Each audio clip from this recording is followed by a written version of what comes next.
अस्सलाम वालेकुम। मेरा नाम डॉक्टर मोहम्मद तारिक है और मैं as a senior registrar paediatrics department children hospital Islamabad में काम करता हूँ।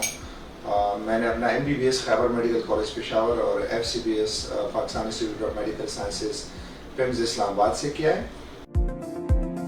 पाकिस्तान में बहुत सारे बच्चे जो होते हैं वो खून की कमी का शिकार होते हैं और इनमें सबसे ज़्यादा एक जो मसला है वो आयरन की कमी है, जिसको हम आयरन की डिफिशिएंसी एनीमिया कहते हैं। पाकिस्तान में तकरीबन 44 से 47% बच्चे अपने हाइट में, अपने कद में छोटे रह जाते हैं। वो उसमें एक वजह ये भी है कि उनमें आयरन की कमी होती है और अक्सर आयरन की कमी इस वजह से भी होती है कि हमारी फूड जो है फोर्टिफाइड नहीं होते।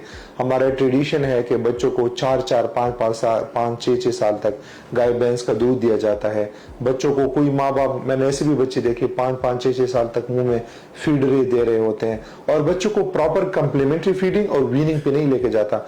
बच्चों को आयरन खुराक और घर की चीजें, दाल, रोटी, साग, लोबिया, जो भी हमारे घर में खुराक पकते हैं, जो नेचुरल चीजें हैं, उन पे नहीं लेके आया जाता, तो इसलिए बच्चे आयरन की कमी का शिकार होते हैं।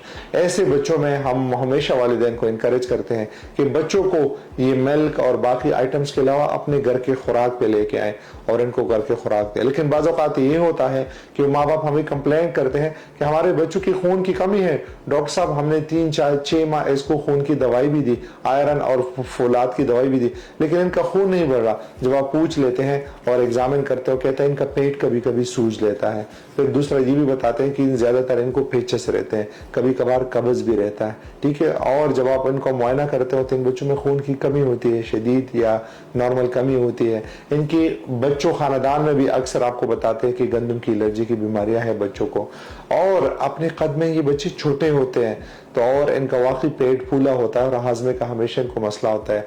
और इनमें तो कुछ ऐसे भी हैं जो क्राइसिस में जाते हैं, जिनको फिर बॉडी की, जिस्म की सूजन शुरू हो जाती है और इनको कैल्शियम और इन चीज़ों की कमी की वजह से झटके पड़ते हैं और कभी कभार खून भी लगवाना पड़ता है। तो ऐसे बच्चों को हम सीलिएक क्राइसिस कहते हैं और इस बीमारी को जब हम टेस्ट कर लेते हैं उसमें हम सीरम IgA और एंटी टिश्यू ट्रांसग्लूटामिनेज IgA स्क्रीनिंग और फिर इंडोमेजियल और HLA-DQ2 DQ8 और बायोप्सिस, इनके तरफ एक प्लान, एक तरीके के मुताबिक जाते हैं और हमें पता लग जाता है कि इनको गंदम की एलर्जी है। तो गंदम की एलर्जी की टेस्ट की जब हम तशखीस करते हैं तो हम इनको बताते हैं कि इसका इलाज सिर्फ एक ही चीज़ है, परहेज है। इसकी कोई दवाई इलाज नहीं है, परहेज इसका इलाज है। और आप इसको गंदम और गंदम से बनाई हुई सारी चीजें बंद करोगे, जो बिस्किट है, जो भी चीज है, या चक्की, जिस चक्की पे गंदम का आटा बनता है उस पे जवार का, मक्की का आटा नहीं बनना चाहिए। ये सब चीजें बंद करोगे, बाकी आप इसको फल, सब्जियां, चावल, हर दूसरे खुराक, मक्की की रोटी, हर चीजें दे सकते हो, सिर्फ गंदम और गंदम से बनाई हुई चीजें।